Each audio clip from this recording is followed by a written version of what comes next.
नमस्कार, धर्म ज्ञान के दर्शकों का स्वागत है। हमेशा की तरह मैं हूं आपके साथ कविता राणा, मेरे साथ आचार्य मयंक शर्मा जी। धन्यवाद कविता री। धर्म ज्ञान के सभी दर्शकों का देहरादून से बहुत बहुत स्वागत है और हार्दिक अभिनंदन। हमेशा की तरह इस बार भी हम आप लोगों के लिए लेकर आए हैं क्या कहता है आपका मई माह का मासिक राशिफल। जी हाँ, मई गर्मियों की जब दस्तक इसी महीने से शुरू हो जाती है और ऐसे में ये महीना आप लोगों की सेहत के लिए, आप लोगों के कामकाज के लिए, आप लोगों के आर्थिक पक्ष के लिए और आप लोगों के रिश्तों को लेकर कैसा रहेगा। इस महीने क्या कुछ आप लोग हासिल कर पाएंगे, इस महीने किन चुनौतियों का आप लोगों को सामना करना पड़ सकता है, क्या कुछ मिलेगा इस महीने आप लोगों को ग्रह नक्षत्रों के आधार पर, आज यही हम जानेंगे मयंक जी से। तो ये सबसे पहले हमेशा की तरह शुरुआत यहीं से कर लेते हैं कि इस महीने आपके ग्रह दशाएँ कैसे बदल रही हैं और इन बदलते ग्रह दशाओं के चलते ये क्या कुछ संकेत दे रही हैं। देखिए, कुंभ राशि वालों, आपकी कुंडली में 7.5 का अब दूसरा दौर शुरू हो चुका है। शनिदेव जो है मकर राशि से निकलकर आपके लगन में प्रथम भाव में आ गए कुंभ राशि में। और अगर देखें, शनि का आप ही की राशि के मूल त्रिकोण में आना ये कुंभ राशि वालों के लिए शुभ माना जाता है।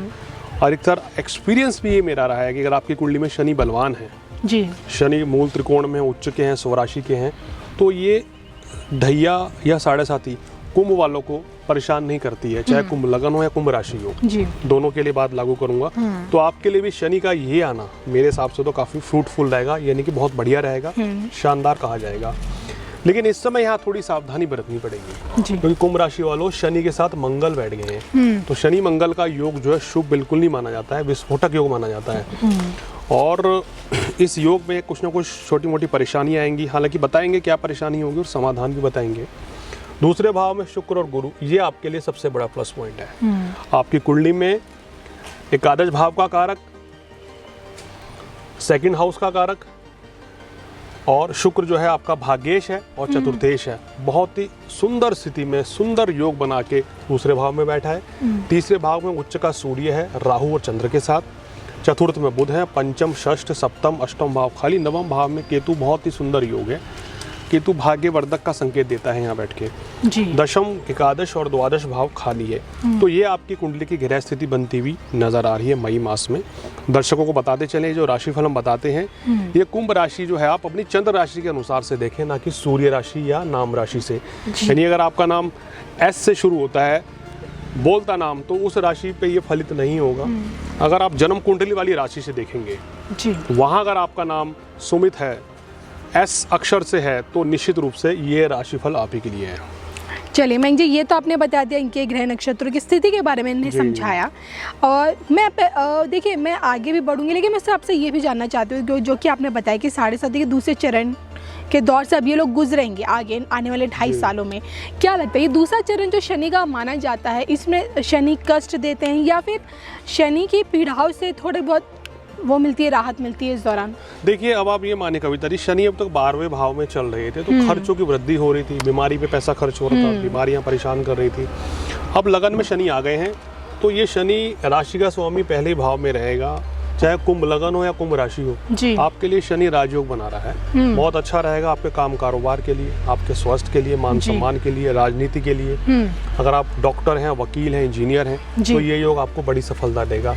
अगर आप बड़े इंडस्ट्रियलिस्ट हैं, अभिनेता हैं, तो ये योग आपको राजयोग देगा। तो इसमें परेशानियों का अंत होता है या परेशानियां उभरती हैं? इसमें कुछ परेशानियां तो आ सकती हैं। बताएंगे क्या परेशानियां आएंगी, लेकिन अधिकतर ये आपको पिछले 2.5 साल के मुकाबले काफी ज्यादा फायदेमंद रहेगा। अच्छा। अब देखिए, शनि की तीसरी दृष्टि पराक्रम पे पड़ेगी, नीच दृष्टि, तो कभी कभी कॉन्फिडेंस, कभी तो बहुत अच्छा रहेगा, कभी डावाडोल रहेगा, ये परेशानी रहेगी जी। सप्तम दृष्टि से विवाह स्थान को देखेगा, जीवन साथी का स्वास्थ्य थोड़ा ठीक नहीं रहेगा, कभी कभी उनके साथ वैचारिक मतभेद हो सकता है, लेकिन ये ज्यादा नहीं होगा, थोड़ा बहुत होगा, तो ये थोड़ा सा चिंताजनक बात होगी।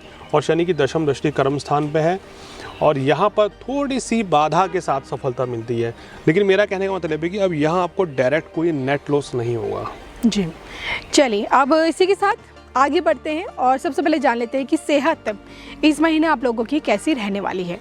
देखिए, इस महीने जो आपकी सेहत है, आमतौर पर कोई बड़ी समस्या नजर नहीं आ रही है, ना 6ठे, ना 8वें, ना 12वें भाव में कोई ग्रह है। सेहत संबंधी कोई खास परेशानी नहीं है, किसी तरह की कोई समस्या नहीं रहेगी जी। लेकिन फिर भी आपको किन चीज़ों का ध्यान रखना चाहिए। देखिए, राहु, चंद्रमा और सूर्य के साथ हैं इस महीने की शुरुआत में ही, तो इस समय आपके छठे भाव का स्वामी जो है राहु के साथ आके फंस गया है, जिसके कारण आप मानसिक व्याधि से थोड़ा परेशान रहेंगे। या फिर जिन लोगों को जुकाम जल्दी रहता है, जल्दी बुखार होता है, शारीरिक कष्ट, शरीर में दर्द रहता है, उनको ये समस्या थोड़ी सी बढ़ सकती है। या जिन लोगों को हृदय संबंधी समस्या है उनको थोड़ी सी दिक्कत बढ़ सकती है, या उनको अपना ज़्यादा ख्याल रखना चाहिए, खान पान पर संयम रखना चाहिए। इसके अलावा कोई बड़ी समस्या नहीं है। बैंक जी, ये तो आपने इनकी सेहत के बारे में बताया। अब मैं आगे आपसे जानना चाहूँगी, अगर बात करें हम स्टूडेंट्स को लेकर, सबसे पहले कैसे रहेगा स्टूडेंट्स का अब आने वाला इस समय, मतलब मई से स्टूडेंट्स के लिए कहें कि एक अच्छे समय की शुरुआत हो रही है इनकी स्टडीज़ को लेकर, अब्रॉड जाने की सोच रहे हैं, इनके करियर को लेकर? देखिए, बहुत ही अच्छा समय है। छात्रों को शिक्षा परीक्षा में बड़ी सफलता मिलेगी। पंचम भाव का स्वामी जो है केंद्र में है जी, नवम भाव का स्वामी सेकंड हाउस में है, चतुर्थ का स्वामी सेकंड हाउस में है। तो बहुत अच्छा शिक्षा परीक्षा में सफलता के योग हैं। विदेश जाने का योग अभी कुछ समय बाद बनेगा जी। लेकिन अगर आप यहीं पे एडमिशन लेना चाहते हैं, आपका कोई टेस्ट है, कोई इंटरव्यू है, तो उसमें निश्चित रूप से छात्रों को बड़ी सफलता मिलेगी।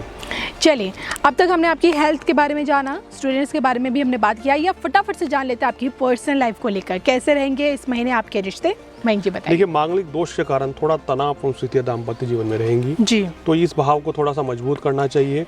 यानी कि आपको अपने जीवन साथी के साथ संबंधों में मधुरता लानी चाहिए जी। व्यर्थ का वाद विवाद टालना चाहिए, क्योंकि कोई छोटी मोटी बहस बड़ा रूप ले सकती है और फिर आपसी मनमुटाव हो सकता है। उस चीज़ को टालेंगे तो कोई बड़ी समस्या नहीं है। शुक्र उच्च का है जी, तो आमतौर पर आपके लिए वैवाहिक जीवन अच्छा रहेगा। गुरु भी उच्च का है तो स्त्रियों के हिसाब से भी वैवाहिक जीवन अच्छा है। छोटी मोटी परेशानियां हैं, लव लाइफ भी आपकी बहुत बढ़िया रहेगी। मयंक जी, ये तो आपने बताया कि पर्सनल लाइफ के बारे में। अगर अब प्रोफेशनल लाइफ पे जाएं, काम कारोबार में क्या अब बाधाएं आएंगी, दिक्कतें आएंगी, या फिर अब तरक्की के रास्ते, तरक्की के दरवाजे खुल चुके हैं? देखिए, अभी जो स्थिति रहेगी, अभी देखिए मई मास तो इनका फिलहाल काफ़ी अच्छा रहेगा। मई मास में काम कारोबार में, नौकरी व्यवसाय में बड़ी सफलता मिलेगी। नई नौकरी के योग हैं। व्यापार बिजनेस जो आपका बड़ा अच्छा चलेगा। परिवर्तन कर सकते हैं? परिवर्तन करना चाहें तो बिल्कुल कर सकते हैं इस महीने, लेकिन नए कार्य की शुरुआत अभी ना करें, ये मेरी सलाह है। चलिए, काम से ही देखिए, मैं हमेशा अपने दर्शकों को बताती हूँ, आपके धन भाव को देखा जाता है। क्या लगता है अब शनिदेव दूसरे चरण की इनकी 7.5 शुरू हो गई है, मई से इनके धनदाने में इजाफा होगा या थोड़ी बहुत रुकावटें दिखेंगी, आर्थिक तंगी से इनका सामना करना पड़ेगा? धन भाव में तो वृद्धि होने के संकेत यहाँ मिल रहे हैं। धन लाभ होगा, आर्थिक स्थिति मजबूत रहेगी, खर्च इस महीने बहुत कम रहेगा।